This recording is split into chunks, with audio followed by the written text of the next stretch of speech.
5.1, start of a new unit. These three things we've all discussed mostly in Unit 2 on absolutism. The constitutional monarchy, remember, is two parts. It means yes, there is a monarch, there's a king or queen, but it works in relation to a constitution that gives rights to the people. So it is some sort of cooperation between the citizens and the king or queen. A government involvement with the economy. We talked specifically in Unit 2 about mercantilism, a government policy that's goal is to export more than you import in a country. The government is going to do that by creating fixed prices, forcing business owners to follow specific rules. And capitalism is essentially economic freedom for business owners. So how all of this works together. In an absolute monarchy, they have total control of the economy. They could use something like mercantilism to, gain wealth, but that ultimately hurts the citizens. In a constitutional monarchy, the people are getting involved and are going to have their say considered. So it is more likely that in a constitutional monarchy, capitalism is the preferred economic system because it gives more freedom to the actual citizens. So if we use the explanation of the surf shops, the board shops, in capitalism, if board shop A sells a surfboard for $20, board shop B can sell that same board for $19 because they want to sell more. They want more profit. The citizens want more power. So the capitalism is more possible and more likely under a constitutional monarchy. This leads us into a discussion of the Industrial Revolution, in which wealth and cash and success becomes very important. This is a cool unit because many of the things that to us are just normal, part of everyday life, are created or innovated during the time period we cover in this unit. We're going to start by reviewing the triangle trade. We have this three-part system that gets bigger and bigger and bigger. You get raw materials from the New World, take them to Europe and manufacture them for products, and you sell or trade those products for slaves. And then those slaves are taken to the New World where they harvest more raw materials so more products can be made so that there's more wealth to buy more slaves. It's a system that just as the longer it continues, the bigger it gets. So we'll have a similar situation with the Industrial Revolution. But before the Industrial Revolution, an agricultural revolution took place, so on farms in rural areas. The major thing that starts this revolution is called enclosures. This was an idea that Henry VIII came up with. He came up with it for splitting up the land, partitioning it, closing off fields. This becomes popular in the 1700s for a few reasons, but the biggest one is taxes. Before this, communities worked together, lived together, farmed together. But that's difficult for government when it comes to taxing. If the land is sectioned off and you know exactly who owns every piece of the land, it is much easier for a government to tax the citizens. So people are moving from an agricultural system where they work together, families and communities farm together, help out their neighbors, moving to a system of individuation, where it's about what do you own. So people are becoming more aware of what they own, and it also changes how they have to work. When you have the help of your entire community to bring your crops in, that's great. If you have only your own labor, you're going to have to find new ways to work to get the same result. Because the land is in smaller parcels, farmers need to work individually. They need to produce the same amount, but with less effort. So one way they're going to do that is through crop rotation. This is something that has been used for centuries, but now it's even more important for farmers because they have smaller areas of land. They need each plot of land to be as efficient as possible. So think of it this way. If a farmer has just this square, this is the only piece of land they have a couple options. First, they would start off by planting all one crop. Let's use wheat. Wheat is good. It's a grain. It gives us flour. We make bread from it. But there's a couple problems with it. Wheat is very stressful on the soil. So if the farmer is using his little piece of land and only growing wheat across the entire thing, the soil will run out. It will run out of nutrients. It will not produce bountiful crops anymore. So we scrap that idea. Then he says, okay, I will have half of my soil working, growing wheat, and I will leave half of it empty on the left. That is called fallow. He will let it rest. It's like a nap for the soil. But then people realize still there is something missing. You let it rest, but still the soil runs out. So they go to the 3-field system, which is what will be the most popular and most important for farmers in the agricultural revolution. He will grow his wheat on one part of the field. He will let one part of the field lie empty or fallow to give it a rest. And then he will plant another crop because for 2 reasons. What if the wheat crop fails? What if it's a bad season, there's lots of rain, there's no more wheat for anyone? It's important for a second crop because you need another source of food. Also, you need legumes or beans because those put nutrients back into the soil. They put nitrogen back into the soil. It's a vitamin pill for the soil. So as more and more farmers start to use this process, the result is the soil actually gets better. It is more efficient. It produces more abundant food. So this has its own effects. With good soil, individual farmers working on their own, they don't have the entire community to help them do jobs anymore, so they need to find new ways to do the same job. One important part of that is the seed drill created in 1701 by Jethro Tull. Even though the farmers have a smaller plot of land, they have to walk back and forth multiple times to do the job of just planting. They have to walk across the field digging out the little holes or the trench. Then they have to walk across with the seed bag, dropping in the seeds. And they have to walk back across and cover up the seeds, otherwise the birds will eat them. Jethro Tull creates a machine that does all of that in one pass. It's like a wheelbarrow.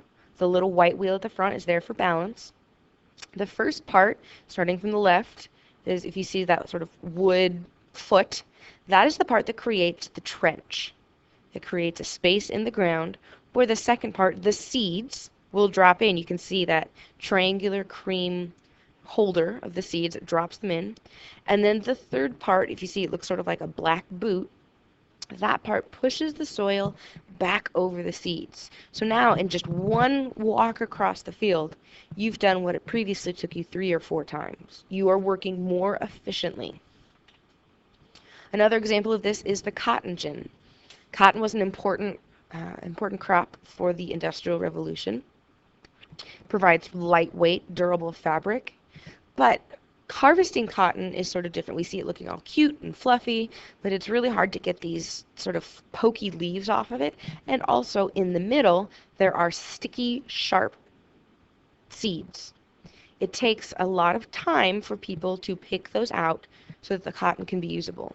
Eli Whitney creates a machine that does this automatically. So rather than using multiple people's labor, it's one person turning a crank. There are fingers, essentially, that are going to pull the cotton apart until the seeds fall out. So that you as a person are working better. You're working more efficiently so you can get more done. This means that one person can create as much usable cotton as perhaps 5 people did before. Not necessarily an invention, but definitely an innovation, is a change to animal husbandry. Mating animals with other animals. This creates healthier stocks. So if you are a dairy farmer, your dairy cows live 3 years longer. If you're a farmer who's taken his produce to market, your horse who pulls the cart will be healthier for years longer. It also means that the food that people eat is more bountiful. It is more nutritious. While all of that is happening on the farms, the manufactured goods that were necessary as part of the triangle trade, there is a shift in how those goods are created. It's moving towards small factories. And it happens in a few steps. The first is the putting out system. Let's use fabric as our example. In the putting out system, let's say I am a business owner and I sell shirts. And what I do is I put out pieces of the manufacturing process to individuals. So I send person A a stack of cotton, which they will spin into thread and send it back to me. Then I'll take that thread and I'll give it to a weaver who weaves it into cloth.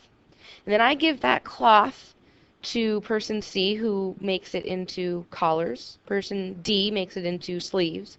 And person E makes it into the body of the shirt. And person F puts it all together. These people are paid wages. They are paid in cash. And there are new machines to make this process faster and easier, like the spinning jenny. Again, short for engine, just like the cotton gin.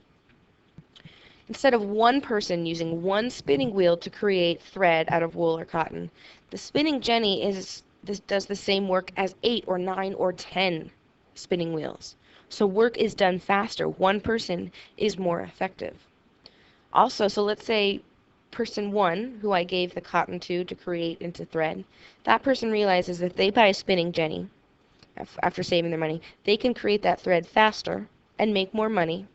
And then they can afford to buy a loom, and they can make the fabric, and they can make the entire shirt themselves, and they can sell it at the market for $5 less than I sell it. This leads to the cottage industries, where individuals, rather than pieces of the work being done by many individuals in the putting out system, the cottage industry is when individuals do all of the labor at their home, at their business, and they're able to be successful because they have lower operating costs. So the result of all of this is that there is more food. The farms are working better, more efficiently. There's more food for all of us to consume. When we have more food, I mean, think of all of human history, most of one's life was spent finding, chasing, growing, making food. This leads to healthier people, more people who are able to work, whether it is in sheep herding, so that there is wool that people can make into fabric. There are more people to make more products for people to buy. They live longer. They have more children. So there's a huge population, but the farming is getting easier. You don't need to have a big family so that you have help on the farm. So there's a bunch of people who now are out of work. They're going to need another source of employment. And this is what will eventually lead to the Industrial Revolution. The Industrial Revolution does happen all over the world, but it first happens in Britain. There are a number of situations in place in Britain that make it possible for it to be the first to industrialize. So F, for why Britain is first, is funds. And this is a result of the triangle trade. They already have wealth because they already are engaged in business. Business owners can take this wealth and reinvest it by buying more machines, investing in new technology, trying out new industries. When they do that, if they're making their companies bigger, they're going to need to have more workers. And they're going to pay those workers. In an industrialized economy, it's different than living out in the country on a farm. If you hire people to help you on a farm, you might pay them in chickens or a basket of zucchini. But now with the Industrial Revolution, workers will be paid in cash. And the specific word for cash in business means capital. It is possible to be wealthy and own lots of stuff, but you might not have a cent in the bank. Capital means cash that is easily transferred. You can buy things with it. You can take it with you. It is necessary to have capital if you're going to pay your workers or buy new machines. Britain is the first to industrialize because inventions, for some reason, the majority of these inventors come from Great Britain. These are inventions that will have huge impact, things that people didn't know they needed. People were used to walking across a field multiple times to plant their crops. But getting the seed drill, they didn't realize how much free time they could have. With that free time, they can plant another field. Machines like this spinning jenny, one person was used to only creating one skein of thread. That was their standard. But now with the spinning jenny, they can create 20 skeins. They are much more productive. They didn't know they needed these inventions. Sort of like an iPhone. I didn't know I needed an iPhone until I had one. It changes your life. Sort of like if you need to put in eye drops, this could change your life. It could become essential to your livelihood. Maybe you have a brother or a sister who's little and you have dirty floors. This invention could change your life. Maybe you're really, really lonely and you can't sleep at night. This could change your life and you had no idea that it was something you needed. So we have funds, inventions, and resources. There's different types of resources that exist in Britain. The first one is people. Because the population is growing, Britain has people who will be able to do jobs. Humans are a resource in themselves. There are also natural resources, like the soil. Britain's soil is already really good, but now with the 3-field system and proper management of the soil, it is becoming more and more effective. There are coal deposits to be used for fuel. Coal is burned for heat and as a fuel source. And water power, there are many running streams and rivers, so that water wheels can be used to run factories. There are iron ore deposits. Iron will be used to build tools, to build machines, eventually to build bridges. All of this exists in Great Britain. Additionally, Britain has lots of rivers and harbors that will make trade possible to get your goods from one place to another and trade it to other parts of the globe. So funds, inventions, resources, and stability. Great Britain's government is pretty stable. This is King George III. He'd been king for half a century. As a business owner, knowing that the government's not going to change anytime soon gives you confidence that you know what you can count on. You know what to expect. And in particular in Great Britain, they have a constitutional monarchy. So he's our monarch. He's our one in control. But we also have the participation of Parliament. We have the voice of the people. People represented. So as a business owner, you know that if things aren't going well, you have your member of Parliament who will speak up and maybe get the law changed. This is important, especially when you think about what was going on in the rest of Europe in the late 1700s, the French Revolution, and Napoleon, and instability. So the stability that is in Great Britain makes it possible. Eventually, those other places will industrialize, but not until they have some sort of stable government. And the last reason why Britain is first is because trade. Britain already had a built-in market. They have places where they will be getting natural resources. They have people that they can sell products to. This already exists. From a businessman's perspective, they know that the shirts they produce in Great Britain will get to Singapore or South Africa and won't be captured by pirates because the British Navy is pretty powerful. The British Navy will protect the merchant ships to their final destination. So you feel confident selling your products overseas because you know that you'll get your money back. That is it for 5.1.